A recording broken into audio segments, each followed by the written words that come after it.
ngenda byuka nkamutunganya neza, iyo hari nk'ifu y'igikoma nkamutekera igikoma, ubundi narangiza ngashyira. Yabuze uburenganzira bwe nyine, kuko buriya ni ukuvuga ngo nimba ahetse uriya ntabwo ubwo ari bwikurikirane, arita kuwa ahetse we byinshi bimuciwe. Mfite mushyiriramo, ubundi narangiza nanjye nkitunganya.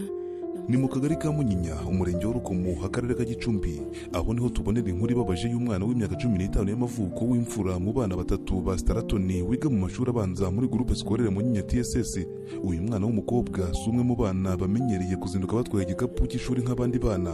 We atwara umwana ku mugongo murumuna we kuko nta wundi ushobora kumwitaho. Biramvuna cyane kuko ngize nk'umuntu mbona akamfasha uno mwana. Nyina w'uyu mwana, umugore wa Staratoni Muriramanzi, yitabye Imana azize kanseri ubwo uyu mwana yari akiri muto cyane. Ubuzima ndimo nashakanye n'umudamu witabye Imana nyine. Staratoni aratubwira uko uyu mwana we yisanze muri ubu buzima.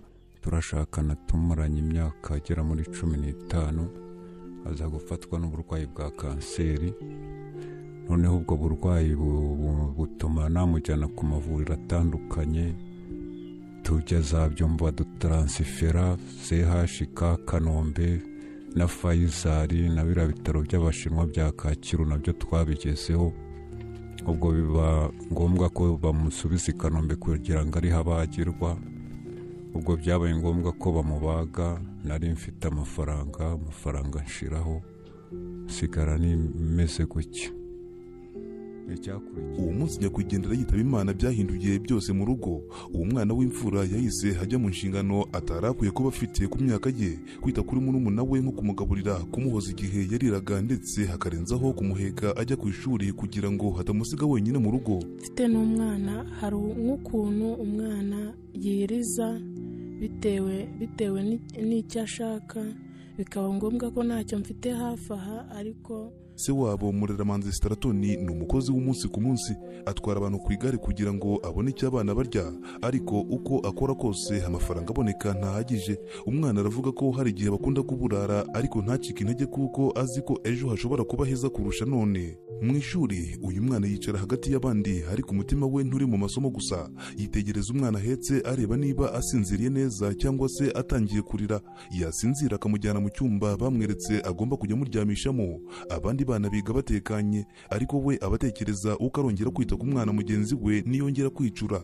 Umwitegereje neza ubona ko ari umwana usa n'ufite amarira n'agahinda mu maso, ariko agahumurizwa n'ijambo akunda kwibwira mu mutima. Narakomeye, mfite umutima ukomeye, ndihangana, nta kundi nabigenza. Umwana yivugira ko ashaka kwiga akazaba muganga cyangwa se umwarimu, ariko ubuzima buramugoye cyane. Rimwe murumuna we ararira agasohoka mu ishuri akajya kumwitaho abandi bari kwiga. Birumvikana ko iyo agarutse mwarimu atamusubiriramo ibyo abandi bize, ugasanga ni ikibazo gikomeye. Staratoni se w'uyu mwana yabona ibiba ku mwana we nta na kimwe yabasha guhindura kubera ubushobozi bwe bimukora ku mutima. Binkora ku mutima, nkumva ngize umubabaro mwinshi kubera nta bushobozi mba mfite bwo kuba nagira icyo mpinduraho. Nta n'ubufasha naba narabonye bwo kuba naba nakorerwa kugira ngo uwo mwana abashe kuba yakwiga nta mbogamizi z'umwana yaba ahetse, kubera ko nanjye mbona avunitse nkumva ndababaye nkabura icyo nabikoraho kuko nta butabazi nabonye bwo kubufasha. Ubu nawe afite icyifuzo atanga kubera ubukene. Ubwo mbonye ubufasha n'ubundi bakamufasha, nta kibazo nabasha kugira n'umwana yakwiga neza akabona amanota ahagije. Ubwo nta bufasha nabona bwo kuba namugurira, nta bushobozi bwo kuba namugurira amata, ariko mbaye nabona nk'itungo cyangwa amata byaba byiza. Ibi byose uyu mwana w'umukobwa hanyuranamo na murumuna we ntibyamubujije kugira umutima w'ubutwari. Abaturanyi bavuga ko hari umwana w'umunyabwenge w'umuhanga kandi ufite ishyaka ryo guharanira ubuzima bwiza bwa murumuna we. Niyo mpamvu nabo bumva hari uko yagafashijwe mu rwego rwo kurengera uburenganzira bwe n'ubw'uwo agenda ahetse. Guhahira aba bana rero akabona n'ukuntu yita kuri aka kana biramugora, ntabishobore. Yanagasigira utundi twana tw'abaturanyi kakanga gusigarana nabo, kandi n'imirire n'igikoma cyo kunywa nabyo bitabasha kuboneka. Bikaba ngombwa ko uyu mukobwa mushiki wako wiga hariya haruguru muri pirimeri Imunyinya agendana nako akajya kwiga. Gusa tubona bimubangamiye nawe kubera yuko hari igihe agera ku ishuri nyine akana kakamubuza gufata amasomo nk'abandi banyeshuri.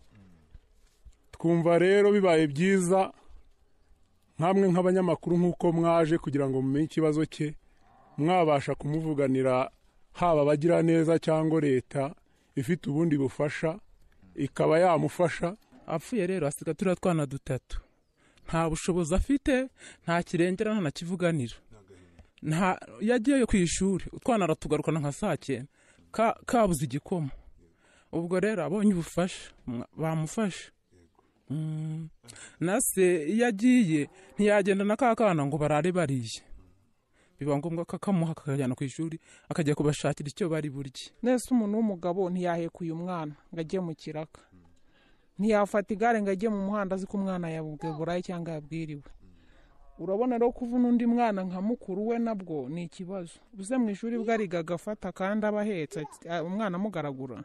Ni ikibazo ubuyobozi bw'akarere ka Gicumbi bwashyize mu biganza by'umurenge wa Rukomo, nabo biyemeza kugikemura mu buryo Bayingana Jean Marie Vianney, umunyamabanga nshingwabikorwa w'umurenge, agarukaho. Yagize ibyago nyina arapfa, asiga abana b'imfubyi. Navuganye n'ababishinzwe no ku rwego rw'akarere kugira ngo uwo mukozi ushinzwe abana ku karere kugira ngo abe yashakirwa marayika murinzi. Umwana ushakirwa rero marayika murinzi n'utagira umuryango, none we urumva afite umuryango. Twavuganye na ise turamuganiriza, tumwereka ikibazo gihari, atubwira ko nubwo yagize ibyago akabura umufasha we yishwe na kanseri, ari no mu bantu bavuzwaga nyine na leta n'umurenge tumufashije, ariko arenda kongera kwiromariye. Ubu rero igisubizo niho tugiteze, mu murenge yarasezeranye, yasigaje ku rwego rw'itorero. Icyo kibazo umuryango wagize ni ikibazo kidasanzwe, imiryango itishoboye irunganirwa. Ise yari umunyonzi, ariko kuba yakunganirwa izo gahunda zose wari uvuze, reka ashake umugore, kandi urumva ni biri hafi, tuzabunganira ibyo uburyo bwose bwashoboka, kuko urumva ikibazo gifite kirumvikana. Mu gihe bamwe batangira umunsi wabo banywa icyayi, hari abandi nk'uyu mwana batangira umunsi binjira mu buzima bw'amarira avanzemo urukundo ku bavandimwe babo. Icyakora ubwo twakoraga iyi nkuru twamenye ko ubuyobozi bw'umurenge wa Rukomo bwihutiye gutumaho papa w'abana Stratoni, bamusaba kubaka ikiraro bakamuha inka yo kwita ku mwana muri gahunda ya gira inka, ndetse ku ikubitiro ahabwa n'amata y'ifu yifashisha ngo yite ku mwana atagwa mu mirire mibi. Gusa igisubizo kirambye giteganyijwe ku itariki ya mbere Ugushyingo 2025, ubwo uyu Stratoni azaba amaze kubona undi mufasha wamwemereye kuzamufasha kwita ku bana. Ibyaba igisubizo kuri uyu mwana ujya kwiga ahetse na murumuna we. Aha ni mu murenge wa Rukomo mu karere ka Gicumbi.